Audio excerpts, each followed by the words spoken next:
Welcome to Mangaverse Recaps, your favorite manga recapped weekly.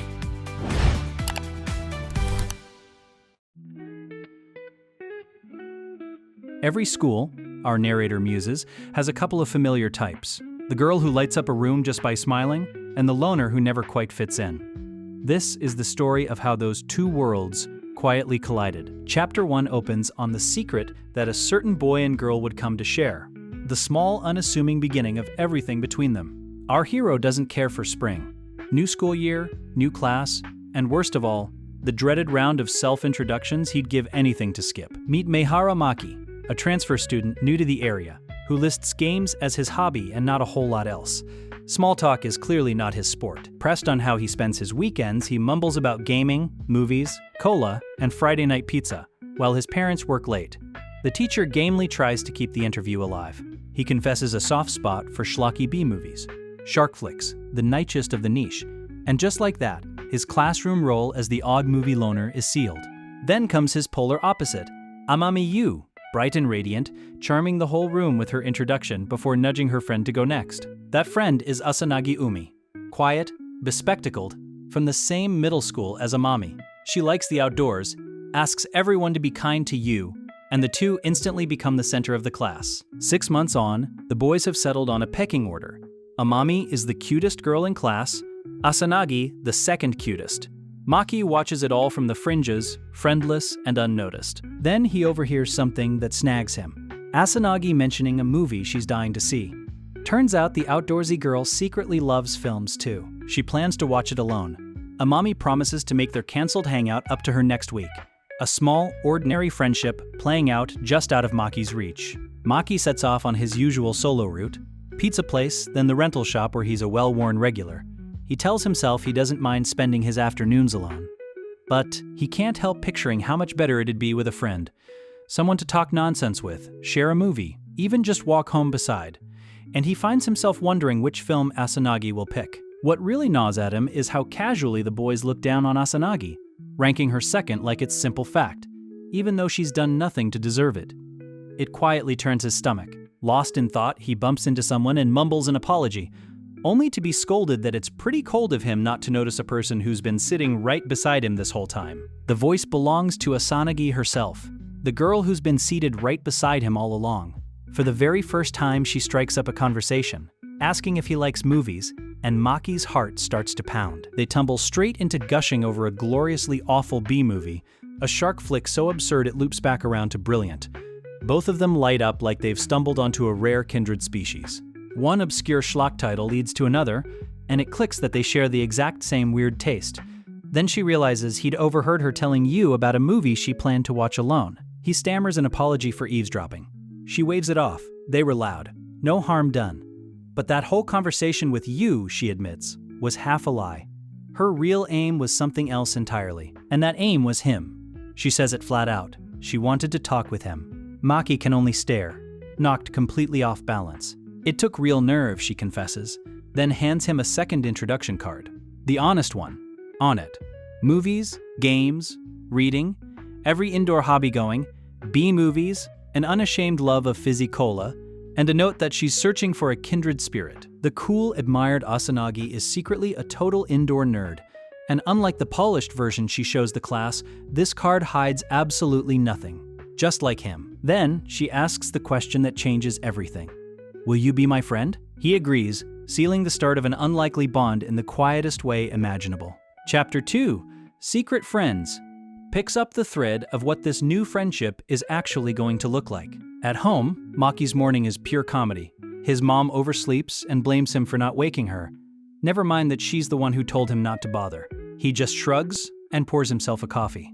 We meet his hardworking mom, forever pulling night shifts, and a Maki who quietly looks after both himself and her in return, cooking and keeping the household running without complaint. On her way out, she gently asks whether he's made any new friends. He brushes her off and packs her lunch, telling himself he'll be perfectly fine on his own, even with all their recent moves. But the truth is softer than that. For all his loneliness, he does now have a friend. Exactly one. His mind drifts back to Asanagi's offer, and his own hesitant, self-doubting answer. Her proposal came with a catch. Since her image and his sit worlds apart, She suggested keeping the friendship a secret, so no one gets the wrong idea or brands him a weirdo by association. So that's the deal they strike. Secret friends who'll never let it show at school, swapping phone numbers so they can talk freely where no one's watching. Their Friday ritual takes shape. Asanagi turns up at his place hauling wildly overtopped pizzas, double cheese, triple garlic, the works, as thanks for being let in. His quiet do-nothing afternoons suddenly have company. They sink into video games for hours. Asanagi talking enormous trash despite a brutal losing streak, swearing up and down she's been practicing at home to finally take him down. She plays dirty, plays dramatic, and honestly isn't very good, but her love for it is unmistakably real. Nothing like the polished hobby anyone at school would ever guess. Lost in the game, time slips clean away from them until she suddenly clocks the hour and realizes she has to get going. They tidy up together, and Maki quietly catalogs her quirks. A taste for the strongest soda going, an appetite far bigger than her cool image would ever hint at. He blurts that she stays weirdly slim for how much she eats. She deadpans that he's a pervert for staring, then admits she works out a bit on the side. Payback for her losing streak arrives as a surprise tickle ambush. She pins him and shows no mercy, gleefully declaring him her personal stress relief. By the time she heads out, she's teasing him over how cute he was, laughing that the day was an absolute blast, an easy, unguarded warmth building between them. She confesses she never actually knew what friends are supposed to do, so hanging out at his place became the default. And by now, she's grown completely at home there. At school, she keeps the act airtight, chatting with her girlfriends about a film she saw, never once letting slip that she watched it curled up on his couch. When they move to spoil the plot for her, she plays the dutiful honor student who simply ran out of time, her friends none the wiser about her secret Fridays. Maki, for his part, keeps quietly circling the same question. Does he really get to call himself Asanagi's friend? He reminds himself to watch how he talks around her, trading careful texts about keeping their secret safe. She's his very first friend, the one who showed him how fun company can be, and he's terrified of losing her over something stupid. Turns out being someone's friend is trickier than he bargained for. Then the scene shifts. A boy is called out by a girl with something important to say, a confession clearly in the making. Maki blunders straight into the private moment and, before he can escape, gets yanked aside and shushed by someone equally desperate not to be spotted. His accidental co-conspirators turn out to be Amami Yuu and her friends. And to his shock, the class's brightest star knows exactly who he is, greeting him by name. In the confusion, a confession plays out just ahead of them. Someone asking a girl to go out with them, while Maki, wedged into Amami's hiding spot, scrambles to make sense of the whole awkward scene. For a beat, the group just crouches there together, frozen and baffled, hoping not to be noticed. Chapter 3, Malice and Goodwill, pushes the two class idols, bright Amami and cool Asanagi, into the spotlight. The senpai making the confession is all smooth talk and clearly a year or two older, and Maki, dragged into eavesdropping against his will, mutters that they really shouldn't be watching any of this. The girl turns him down flat. Not interested, no one else, simply not her thing. And Amami's friends decide the arrogant upperclassman got precisely what he deserved. Amami drops the kicker for Maki. That same senpai once confessed to her in the exact same way. She's lost count of the confessions, and she's grown thoroughly jaded toward boys who don't really mean a word of it. She's sharp about it too. The ones she rejects always just smirk and say figured as much, never sincere to begin with. Confessing to someone that popular, she notes, is its own kind of doomed. Then she says something that catches Maki completely off guard. Honestly, if she were a boy, she'd fall for Umi, Asanagi, in a heartbeat. Because Asanagi is her best friend, and she'd only been eavesdropping out of worry. She moves to leave, and the idea floats up of the two of them becoming friends first. Amami apologizes to Maki for dragging him into the whole mess, already plotting their clean getaway before they're spotted. Then mentions she has one small favor to ask. The favor: keep today's eavesdropping a secret, since it would genuinely hurt Umi to find out. Maki agrees without a fuss. Privately, Maki feels he owes Asanagi an apology of his own, and Amami, curious about this quiet boy, asks to borrow his phone for just a moment. She swipes his number and hands over hers, saying she wants to know him a little better. And just like that, Maki's growing pile of secrets gains one more. It's a familiar ache for him. Same hobbies, same tastes, and yet he and these girls live in completely different worlds. Asanagi's voice snaps him out of it. Was he even listening? She'd been floating an idea. What if next Friday they went somewhere else for a change? Somewhere outside? Maki's brain lights up at the thought. An actual outing with a friend. after school. She feels bad about always commandeering his place, so she wants to take him out and show him a good time, still strictly hidden from their classmates. He's a nervous wreck about being seen, but he desperately wants to go. Maki finally apologizes for the eavesdropping, braced for anger, but Asanagi just shrugs it off. He only happened to be nearby at lunch, no harm done. He carefully keeps Amami's part in it to himself, honoring that promise too. He gently notes how popular she seems, and she deflects hard. She's nothing next to you, she insists, brushing off the steady stream of confessions she quietly fields. Popularity, she muses, isn't all it's cracked up to be. Being adored by everyone would just mean crossing paths with people she can't stand. And forcing herself to be sweet to all of them would tire her out far more than it'd ever please her. She's prickly and hard to approach, she admits, which is exactly why she's so often alone. To her surprise, Maki says that's one of the very things he likes about her. As a friend, he hastily clarifies. Then they're right back to trash-talking over their game. They lock in plans for their big outing next week. Amami notices her friend seems unusually cheerful lately and, not for the first time, gets brushed off when she asks to walk home together. Amami's suspicion grows. Is Umi secretly seeing someone? Asanagi dodges the interrogation, insisting she's fine, while their teasing classmates fuss around them. The day of the outing arrives, and Maki spirals over his wardrobe. His newest clothes are already a year old.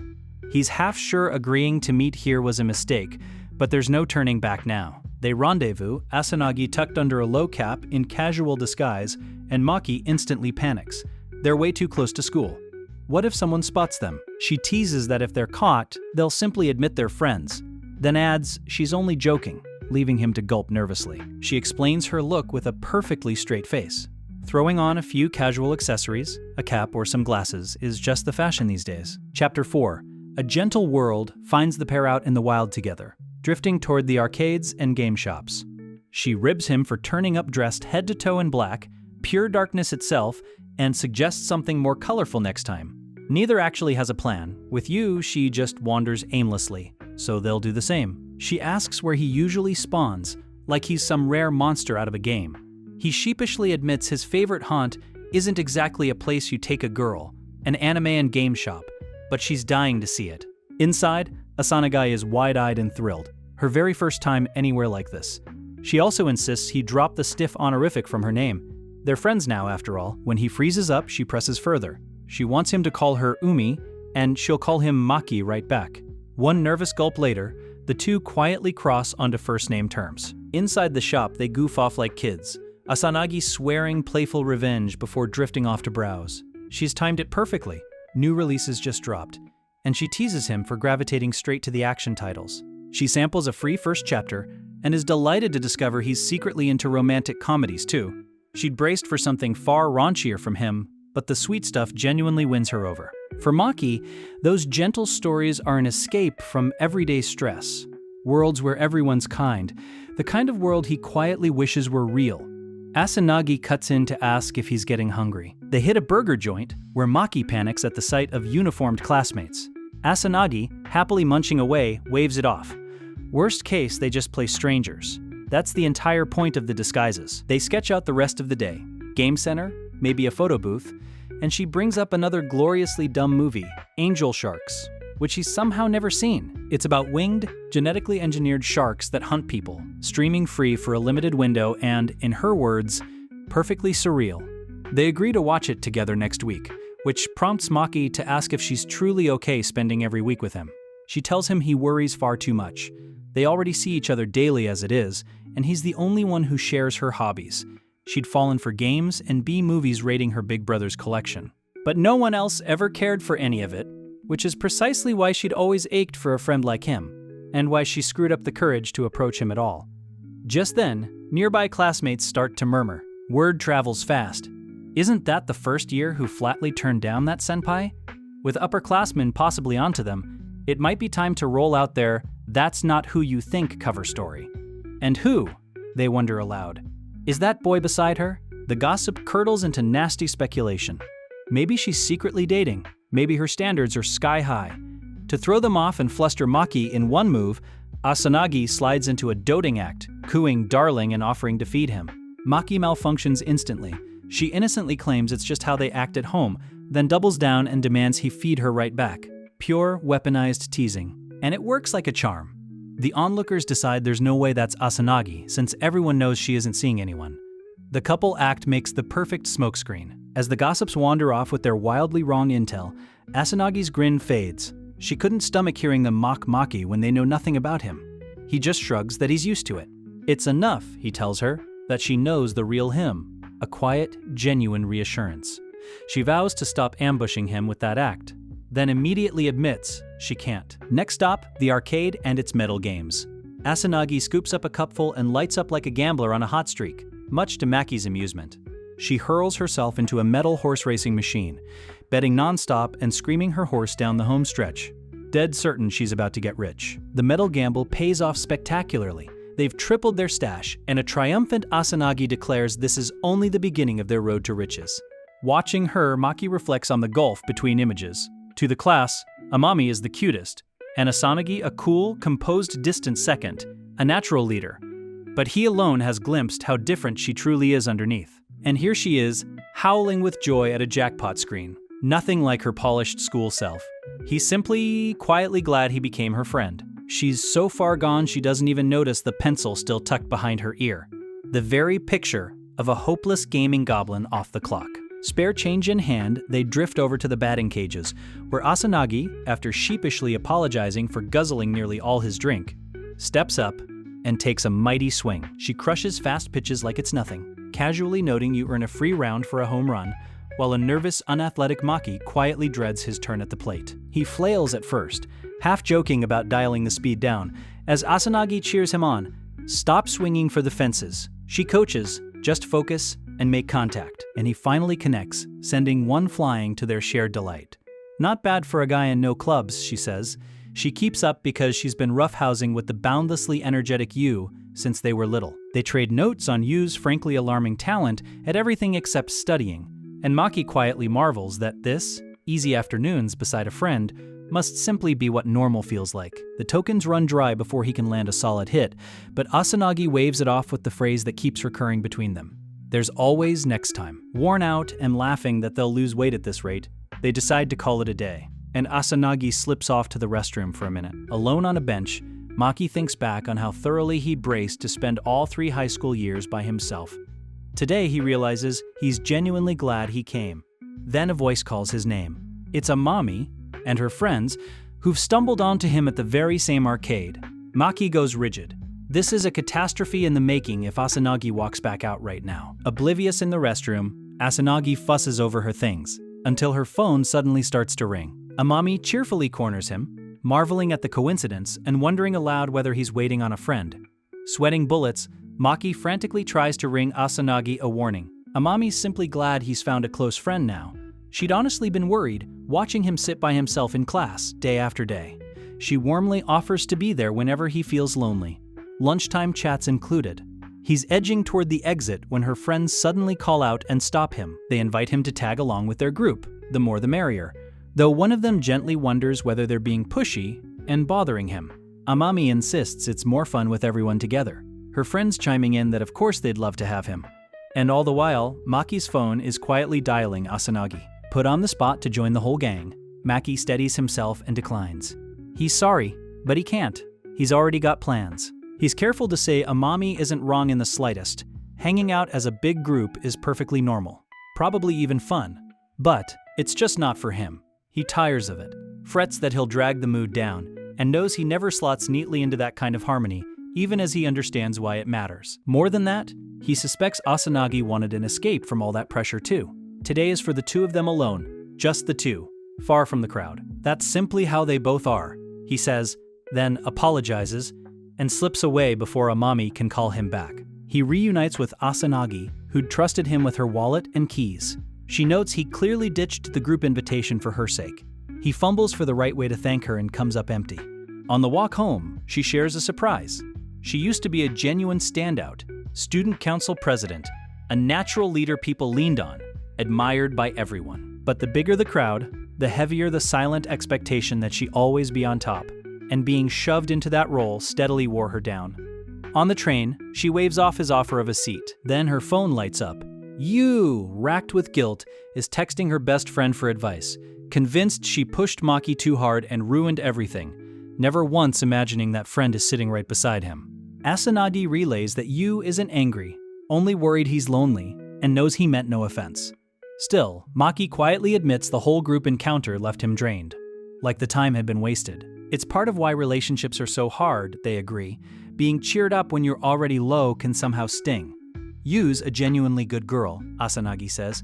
It's not that either of them hates group stuff. She teases that he could have just reached out sooner, even back at that April self-introduction. A little embarrassed, she admits she's never really had a guy friend before either. The truth is, Asanagi's quietly been looking out for him since spring. That crumpled introduction card, it turns out, got that way because she carried it around for ages, waiting for the perfect moment to hand it over. Touched, Maki offers to wake her if she wants to doze off on the ride. Monday looms, and Maki dreads facing Amami's group after bailing on Friday. Asanagi promises to help smooth things over, insisting Yuu really isn't upset, even if the other classmates were there to see it too. He grimly pictures his social standing sliding from mere loner to full-blown outcast for snubbing the school's darling. Then, right on cue, Amami calls out his name. But instead of anger, she bows in earnest apology for Friday. She was thoughtless, she admits, far too quick to assume everyone she's just met counts as a real friend. Asanagi, in full responsible friend mode, scolds the impulsive Yuu for ambushing him before he's even reached class. A perfect little glimpse of how she quietly manages her best friend. Maki insists he's the one who owes an apology, and the two trade sorries while Asanagi keeps up her prim, straight-laced public face. Just like that, the air between them clears. Asanagi plays it cool, claiming she's only heard Yuu's side, as a beaming Yuu celebrates that Maki isn't mad. Classmates puzzle over the odd pairing of the class star and the quiet loner, never guessing the real Link is standing right beside them. Then Amami lets it slip that she already has Maki's number, snagged Friday night. Eyebrows shoot up across the room. How on earth does the idol have the loner's contact? As class begins, she promises to talk more later, and the whispers catch fire. Amami and Maehara? Close enough to text? No one saw that coming. The rumor mill spins fast. Are they dating? Surely not, they reason. Amami would have told her best friend Asanagi in a heartbeat. The irony is delicious, and they resolve to pry it out of her at recess. The boys, meanwhile, glare daggers at Maki, cornering him over how he knows Amami, why he was with her Friday, and how he ended up with her number. The heat is officially on. By lunch, it's a full circus. Boys quizzing Maki on how Amami answers her phone, the crowd swarming Amami herself, and a fresh rumor blooming that her best friend has landed a secret boyfriend. After school, on the worst possible day, Asanagi's gone silent on his texts, buried in damage control as Yuu begs her for help against the endless questions. Maki just wants to slip home, ruining the day he ever swapped numbers with Amami. And then Amami solves it her own way, seizing both Maki and Asanagi by the hand and taking off at a flat sprint. She whisks the pair clean out of sight, leaving the baffled crowd to marvel that Yuu and Umi both vanished into thin air. On the bus, a triumphant Amami crows that they've shaken off the crowd. She just couldn't get a word in with everyone hovering, so she needed somewhere quiet.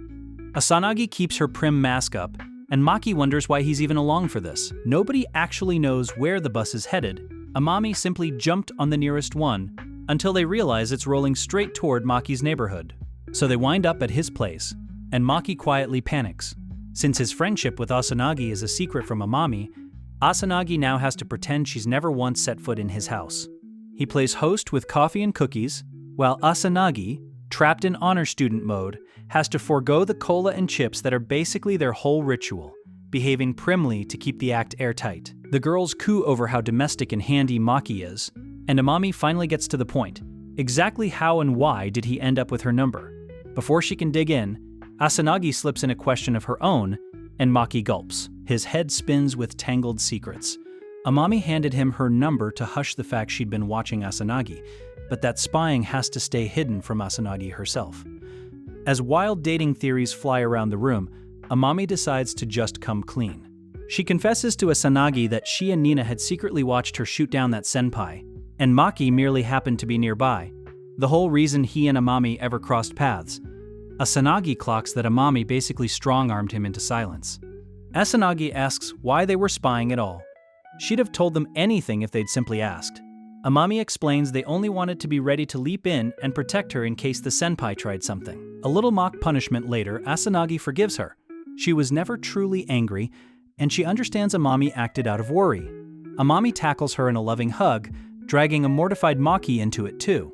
Confession off her chest, Amami feels 100 pounds lighter and apologizes for tangling Maki up in it.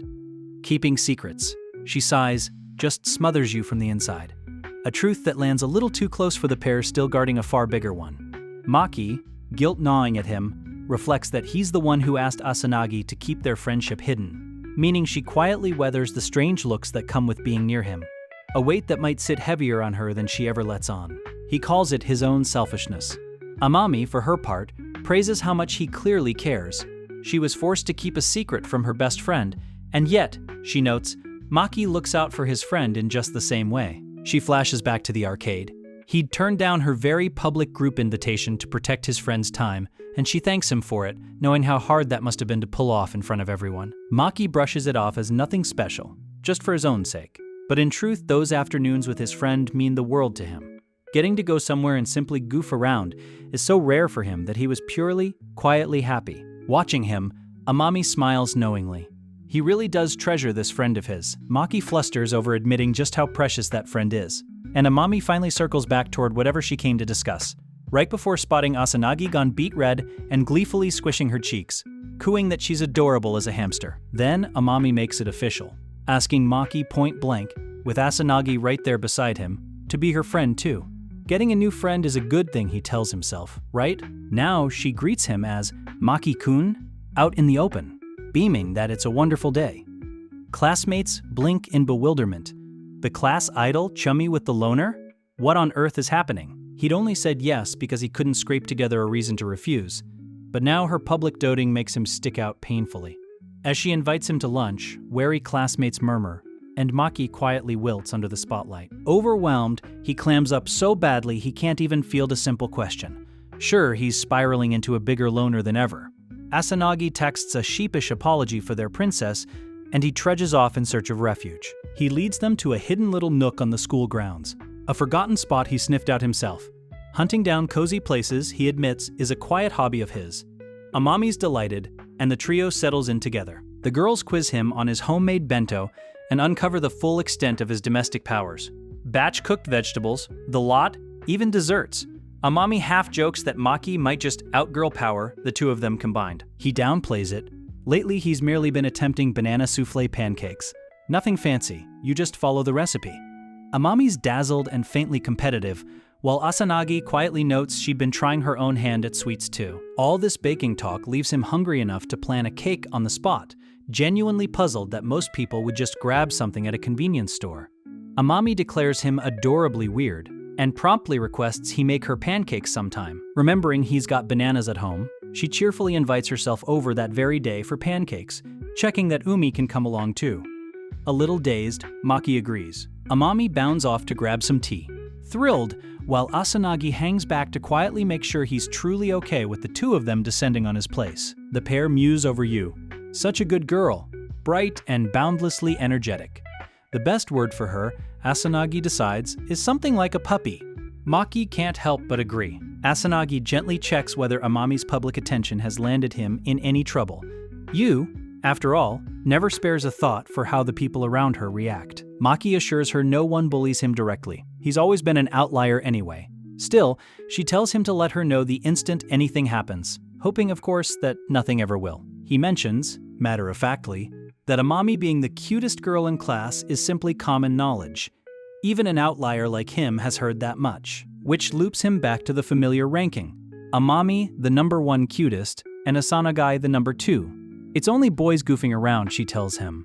Nothing worth overthinking. Asanagi tells him plainly that even through a girl's eyes, Yuu has always been genuinely adorable, inside and out, not just the pretty face everyone sees. So she's certain Maki will warm to her in no time. As a friend, she's quick to clarify. Right on cue, Amami comes bounding back with the tea. Later, someone asks Amami what's behind her sudden interest in the quiet Maehara. Her answer is simple. He's a genuinely nice person. It's not that the other boys aren't kind, she explains. It's that Maki actually listens. He looks her in the eye and hears her out, instead of just fawning over the idol. In that way, she says, he's a lot like Umi. High praise indeed coming from her. Maki, apron on, keeps quietly stirring his batter through the compliment. He waves off their worries about ingredient costs. It's all leftovers, and shoos them to go play games while the pancakes cook, privately mortified by the fuss.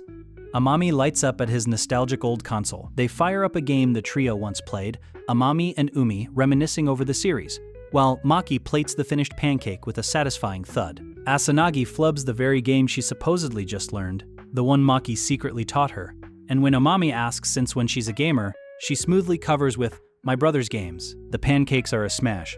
Impossibly fluffy, sweetened by the banana alone so they're even light on calories. Maki walks them through the recipe.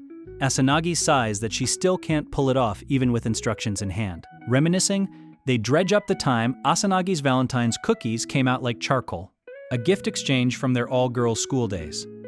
And there's the reveal. Both Yuu and Umi attended the prestigious Tachibana all-girls school through middle school. Tachibana, it's explained, is the famous escalator academy for high-class young ladies, running from elementary straight on up, which raises the question of why the two of them left it for a co-ed high school. The gaming, meanwhile, rolls on. Maki jumps in, marveling at how naturally Amami plays, despite claiming it's her first time, while Asanagi savors the rare chance to finally catch up with them both. It spirals into a chaotic party brawl, Amami dominating, Asanagi flailing with a character she picked purely for the looks, the whole room dissolving into laughter. Amami casually rattles off special move commands like it's second nature, teaching the others secret inputs, and even coaxes a bewildered Maki into taking a turn. Eventually, the girls head home, thanking Maki warmly for the invitation and the food. Alone again, he marvels that Amami really is that bright and cheery even off the clock. So lively, so good at games, the hours with her flew by before he noticed. It was genuinely fun, even if the introvert in him quietly admits he's just a little worn out. Days later, Amami stops mid-stride with an "oh no," she forgot to ask Maki something. Since he treated her so kindly, she'd been mulling over how to return the favor. Maybe by treating him to something in kind. Asanagi tells her plainly that this time she won't be tagging along. After all, Yuu wants to grow closer to Maehara on her own.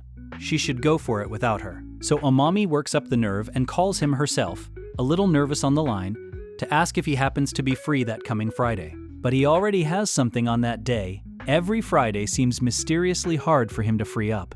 Deflated, she lets out a comic little yikes, wondering if he's simply busy every single week. Then, a fresh problem surfaces. Amami's left her smartphone behind at Maki's place.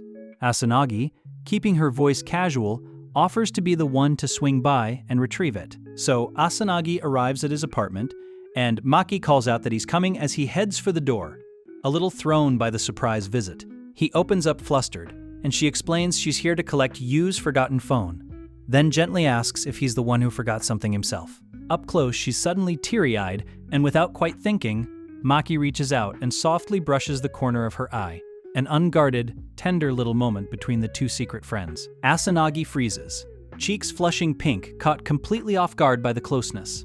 A wordless beat hangs between them. Recovering, she blurts a bright "see you tomorrow" and hurries off. And as she goes, even Maki notices her steps are bouncing a touch lighter than usual, her heart clearly fluttering. Come Friday, Amami rushes up to Asanagi, bursting with excitement.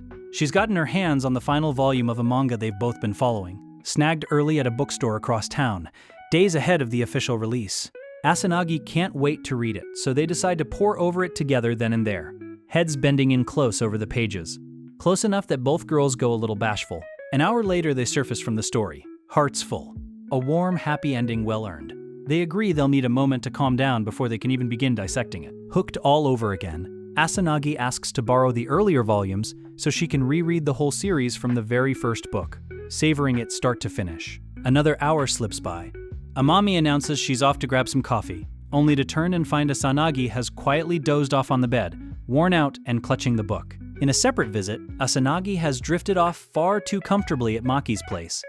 And worn out himself, he dozed right alongside her, until a voice gently rouses him awake. Bleary, Maki mumbles an apology to Asanagi for having conked out too, only to freeze as his mother, home unexpectedly, remarks with interest that so the girl's name is Asanagi, is it?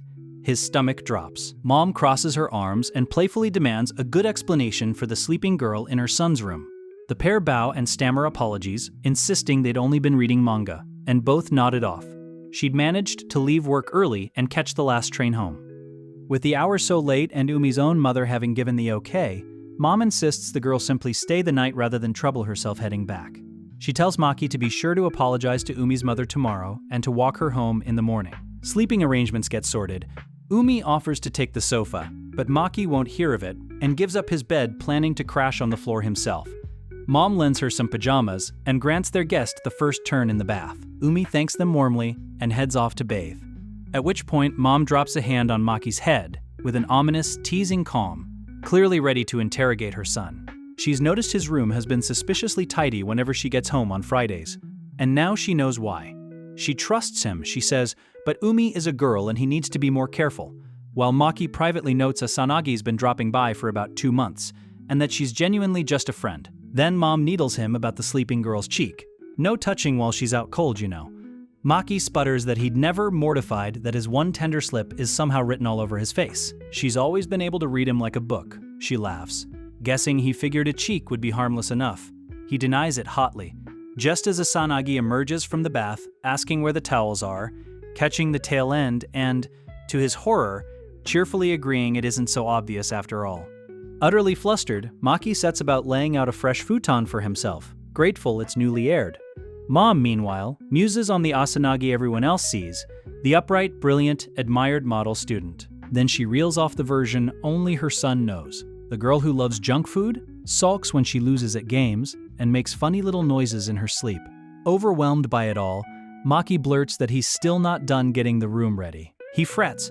She'll fling open the closet where he stashed their secret gaming clutter, but Asanagi instead reappears swimming in his borrowed sweatshirt, since his mom's pajamas didn't quite fit, declaring it wonderfully cozy. He resolves to buy himself one someday. Umi mentions his mom warned her to stay out of the same room as him, so he suggests decamping to the living room while Mom's still bathing. Instead, Umi pats the mattress and beckons him over, breezily promising to scream if he tries anything. She grandly grants him special permission to sit beside her, on what is, he points out, technically his own bed. But it's hers for tonight, she declares, patting the spot until he reluctantly gives in. Settled in, she teases him mercilessly, luring her in with Manga, then engineering a whole sleepover. What a bad boy. They're a pair of delinquents now, she giggles, and it's entirely his fault for falling asleep. Maki works up to something that's been on his mind, asking hesitantly about the two of them being friends, and whether she still intends to keep that a secret from Amami. Asanagi admits the secrecy was her idea to begin with, and he's only been going along with it out of kindness. Weighing whether to finally tell Yuu, she confesses she started to feel she was being selfish. What's been quietly hurting, she says, is the way he keeps his distance whenever the three of them are together. It makes her sad. Maki softly agrees he's felt the strain of it too. It really does weigh on them both, so she decides she'll leave the timing to him. She's sure Yuu will flicker on the forehead for hiding it this long, but he's right, and she'll come clean when the moment feels right. Maki figures the same now goes for him. Realizing his mom's just finished her bath, he scrambles to retreat before he's caught. But Asanagi stops him for one last thing. She simply wishes him a quiet good night. He manages one back, then lies awake in the dark, ruefully certain he isn't going to get much sleep with her, just across the room. The next morning, Saturday, Maki nervously walks Umi home so he can apologize to her family in person. She sneaks him up to her front door and calls out that she's home, her mother's warm welcome back, drifting out to meet them. Umi's mother welcomes him in and introduces herself, with a fond jab, as the mother of this troublesome girl. Maki bows deeply and blurts out a heartfelt apology for the whole overnight fiasco. She waves it off. It was all Umi's own fault anyway. Umi protests that she's been apologizing since yesterday, while her mother notes that if the Maehara household weren't such kind people, a sorry wouldn't have been nearly enough. Pressed on whether they truly understand, both teens dutifully vow to be more careful next time and trade fresh apologies. Umi's mom finally relents with a satisfied smile. That's good enough for now. She invites Maki to stay for breakfast, and he gratefully accepts while Umi opts for just some fruit. He gathers that her father's already left for work and her older brother's still fast asleep, leaving the house quiet for a weekend morning. Maki figures he'll have to properly introduce himself to the rest of her family some other time, and the two of them keep echoing that little phrase, next time, with shy, pleased smiles at everything it implies.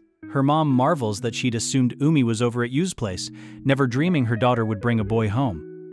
Umi begs her not to breathe a word of this to Yuu's family, Though Maki suspects with their households so close, the truth may surface anyway. Curious, her mother asks how the two of them even met. She'd long noticed Umi mentioning a mysterious new friend, but clamming up whenever pressed, which she's now cheerfully decided must have been bashfulness over a boyfriend, to Umi's mortified groan. Over breakfast, Umi reaches for a peach herself, and her mom teases that it's rare to see her bother. Maki offers to peel it for her, gamely fumbling with the slippery, overripe fruit, while her mother praises how handy he is. Quietly, Maki hopes he'll get to come back again someday, and that by the time that day arrives, he'll be able to say with real open pride that he is Asanagi's friend. A new arc opens with the teacher announcing a culture festival next month, and today the class must pick its committee reps. One boy and one girl to sit in on the planning meetings and handle equipment and supplies. Nobody volunteers. Everyone groaning that it sounds like a hassle, exactly as the teacher predicted, which is why she's brought a lottery. The boys are called up to draw, and Maki braces himself against some very bad memories of luck like this. He unfolds his slip to find the dreaded jackpot scrawled with a little heart. He's the boy rep. The teacher cheerfully counts on him as he wilts, and the girls line up to draw next. For a beat, he assumes he's off the hook, until it sinks in that he's the one who's stuck. He glumly reasons that since he'll likely be alone on the festival day anyway, and he's not in any club, maybe it's better someone like him takes the thankless prep work. Meanwhile, Amami is buzzing with excitement. She adores festivals, and, sure enough, she's drawn the girls' jackpot. Maki privately admits she really does seem like exactly the type to throw herself into a school festival. Amami beams that they should explore the festival together if they get the chance, and asks him to back her up on the committee since it's bound to keep her busy. He agrees, while off to the side the other girl's drawing looks like its own kind of ordeal. The boys snicker about the pairing, sneering that whoever's stuck with Maehara will have to cover all his work. Could a guy like that even string a sentence together in a meeting?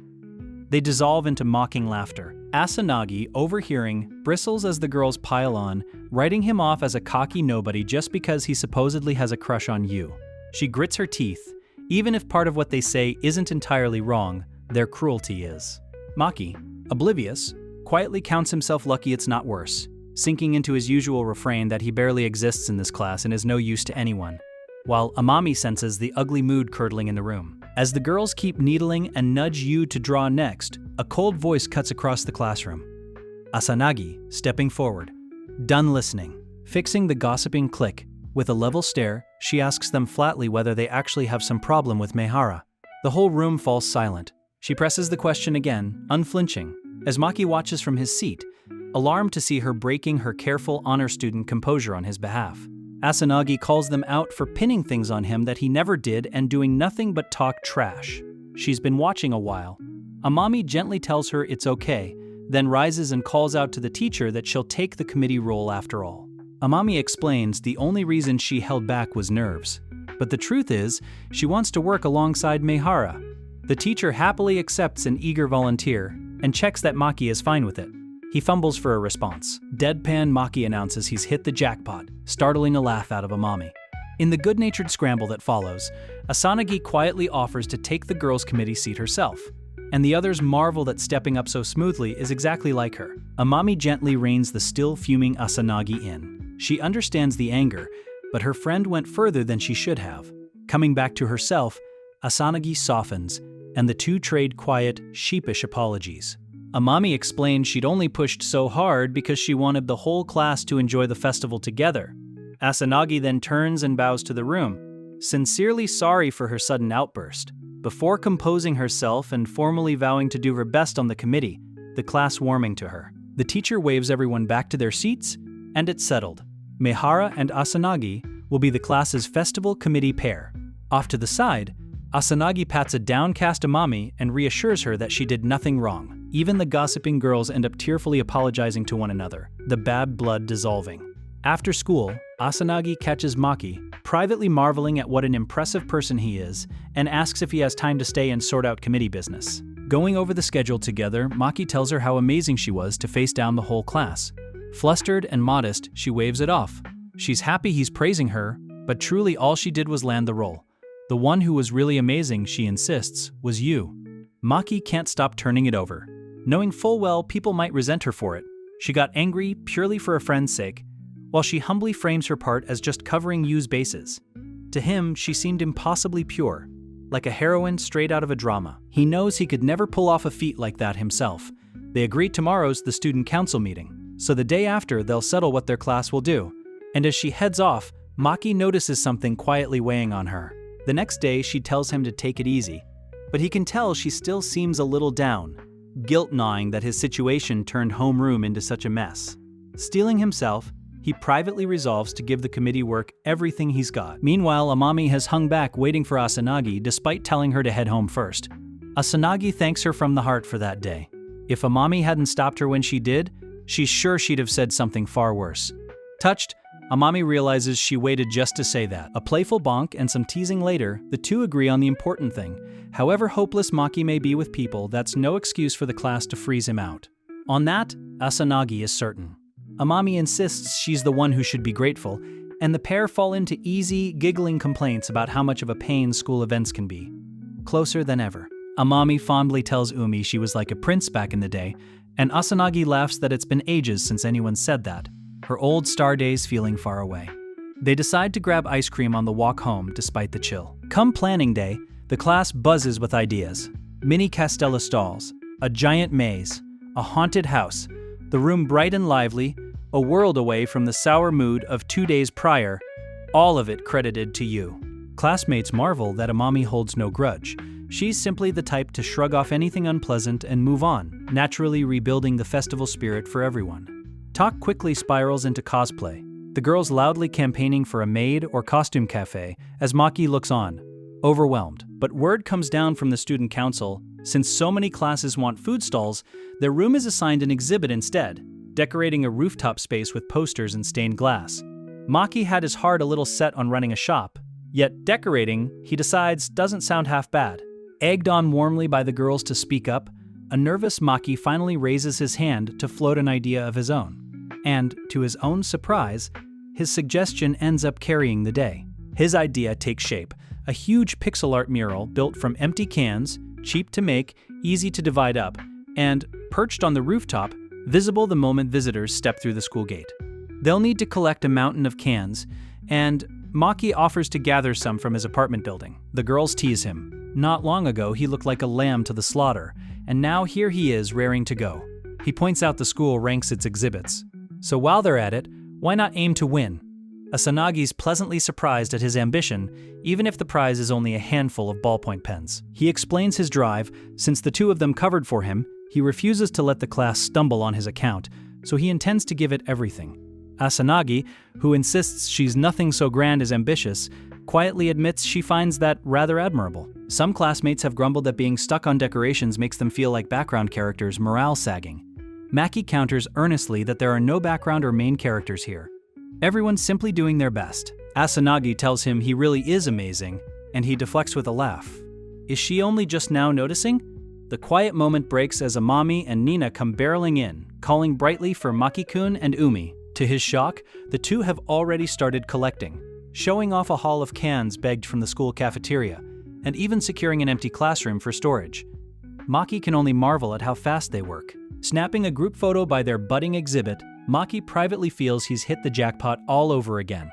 Off to the side, though, Asanagi stares at a paper in her hands, quietly berating herself for never quite being able to be honest. A classmate calls him nothing but class rep, and Maki wonders, with wry self-deprecation, whether she even remembers his actual name. Festival prep swings into gear, and Amami hams it up as the self-appointed Minister of Color Separation, sorting cans by shade, somehow adorable even buried in trash, while ordering a bemused Maki to stop staring and start sorting. They begin building the pixel art, copying a monster hero character the class voted for as its theme. Maki frets that he's merely tracing someone else's design, though he's glad they settled on it. And one girl loudly insists she isn't secretly a fan of the series. Not at all. They puzzle over color distribution, mapping shades onto the grid of cans to form the image, until Amami bursts in with grim, breaking news that loads of the donated cans are stuffed with cigarette butts. Amid the chaos, someone spots a manga magazine. They sort out cleaning duty, rinsing the sugary juice cans just to be safe and writing off the truly foul ones. On her break, Asanagi frets she's still not finished, and the group wonders aloud whether their blueprint is even ready to start drawing from. Then Yuu pipes up asking to take a crack at drawing it herself. The rough sketch is technically done already, but they cheerfully wave her on, and though she's not sure she's any good, she says she's suddenly struck by a great idea. To everyone's astonishment, she nails the monster hero art in a single try, and they immediately decide to use hers. Maki notes she only read the manga for the very first time moments ago. She just admits, easily, that it isn't usually her kind of genre. Tasks get reshuffled. Nina takes over a job, Amami's asked to color and finish the piece, and someone quickly photocopies the original just in case. Left to step outside it all, Asanagi quietly wonders whether she managed to be any help at all. Amami apologizes to Maki for stirring up chaos, and ultimately dumping the workload onto Umi, both girls fretting they've only made trouble. And it dawns on Maki that he and Asanagi had promised each other they'd finally tell Amami the truth about their friendship. Amami insists Umi really is kind, and opens up about their bond. They've been together since grade school, and to her, Umi has always been something like a prince, someone she looks up to and adores. She recounts how Umi abruptly announced she was transferring to a different high school, and how Amami studied desperately to follow her there. Back in junior high, they'd always moved in a foursome, yet Umi kept the decision to herself right up until that autumn. Because of that, Amami had braced herself to never share a school festival with Umi again, which is exactly why she's so overjoyed now that they're doing this one together. The memory carries Maki back to the day he first laid eyes on the two of them. Watching them then, he'd simply assumed they were the closest of best friends, and he'd envied it quietly, wishing more than anything that he had a friend like that of his own. In the present, Asanagi works the copier, duplicating the finished monster hero blueprint just in case, when a classmate suddenly calls her name. Two girls crowd in to gush over the sketch. It's amazing, unbelievably good. Asanagi reveals that Yuu actually drew it, and they marvel that Yuu can pull off anything except studying. A downright monster of raw talent. The classmate adds that the only person who can rein Yuu in at moments like homeroom the other day is Asanagi herself, and thanks her warmly and sincerely for stepping in. Asanagi blinks, caught off guard. She demurs that it's nothing, but the girl won't let her be so bashful. The two of them are a matched set, and Yuu genuinely needs her. As Amami frets she'll never get any sleep at this rate, Asanagi steps up to help with the finishing touches, insisting that's what she's there for. Painting together, they laugh that messing with colors like this makes them feel like grade schoolers again. Amami mentions two old friends, Sanae and Manaka, are planning to visit the festival, their first reunion since graduation. Curled up beside a dozing Umi, Amami murmurs how much she likes her. Umi-chan, she says softly, is the single most important person in her whole world. The blueprint's finally done, but a classmate frets whether Maki and Asanagi are even sleeping enough and floats canceling their karaoke plans. Asanagi bows out to rest, leaving the outing to Yuu, and Maki notes that Yuu, at least, seems to be running on pure energy. That evening, he and Asanagi trade texts. He tells her she did great, she cutely demands he praise her more, then reminds him it's Friday and he shouldn't push himself. Just go home and rest. He promises to finish the digital pixel art plan on Saturday and send her the file. Home alone, he realizes it's been ages since he spent a Friday by himself like this. He settles in to build the pixel design on his laptop, mapping colors square by square along the grid, noting every position and count. A task far more painstaking than it sounds. Working in the stillness, he's struck by how quiet the apartment feels now, a silence he's somehow no longer quite used to. His phone rings and he answers groggily, having dozed off after dinner. The caller apologizes for waking him, and he mumbles that it's fine before asking, still half asleep, whether something's the matter. It's Asanagi, sheepish and apologetic. She's in the final stretch of the blueprint, and just wanted to make sure it was really okay for her to be handling it all on her own. She's sorry, she says, for disturbing his rest. Then, shy and halting, she gets to the real reason she called. Beyond just the committee work, she wonders if maybe she could come over, if the two of them could simply hang out together. He teases that, in short, she was just lonely without him, earning a flustered denial and a huff about how he's become such a needy rabbit, invoking the old superstition that rabbits die of loneliness. Pride pricked, she declares she'll finish it alone. Maki hurriedly backpedals. To spare her the embarrassment, he flips it around and makes it his own request instead. She can just forget she ever called. Could he asks, come over and hang out right now? Because honestly, he admits he's feeling a little lonely himself. He tells her he'll head out to meet her straight away. They rendezvous near a convenience store, chatting about how he even went and asked the local pizza place for empty cans, and planned to collect them on Sunday. She laughs about the pizza shop's warning that too much pizza is no good for you, and figures they might lend a hand since Maki's a regular. Elsewhere, unnoticed, a long-haired figure walks alone through the night toward a house marked with the Maehara nameplate. Back at his apartment, Asanagi, bundled in a borrowed hoodie, gapes at how much of the pixel art plan he's already churned through, marveling that he's been quietly grinding away here all this time. Seeing how tired she looks, Maki offers to let her lie down and nap. Flustered, she protests that she couldn't possibly, not while he's the one still working. She frets she might not wake till noon, and he promises he'll be sure to rouse her this time, earning a squawk about how he apparently just sleeps fine on his own the other days, and a tease that he says awfully bold things so casually. Then she spots leftover pizza and angles for a slice of dessert pizza. Pizza in hand, she grows quiet, something clearly building behind her eyes. Until at last, she steadies herself and says his name, ready to get something off her chest. Asking him not to be angry and to just hear her out, she confesses the truth about the committee lottery. Back then, she'd actually drawn a losing slip, which means she lied to you and to the whole class, quietly maneuvering herself into the winning spot. Maki takes it in, then gently asks why on earth she thinks that would make him angry. She insists she cheated, and that it's worse because everyone treated being paired with him as a punishment to begin with. Maki reasons it through. It'd only be a problem the other way around, someone winning and pretending they'd lost. She can't measure up, she feels, to someone like you who stood up for him openly in front of everyone, wondering aloud whether a real friend wouldn't have done the same, instead of hiding it all. Her hand drifts, hesitant, toward his. Maki tells her that's not it at all. Clasping his hand, she admits she's simply happy she got to be on the committee with him, and he thanks her sincerely because she'd tried, in her own quiet way, to save him too. She starts to say something momentous. Maehara, when the doorbell abruptly chimes. Maki freezes, muttering it can't be his mother, who'd said she couldn't make it home tonight, as Asanagi tenses. He opens the door to find Amami standing there in the dark, apologizing for calling so late, and asking, softly, whether Umi is inside. The secret they'd guarded for so long hangs on the threshold, as part 1 comes to a close, to be continued.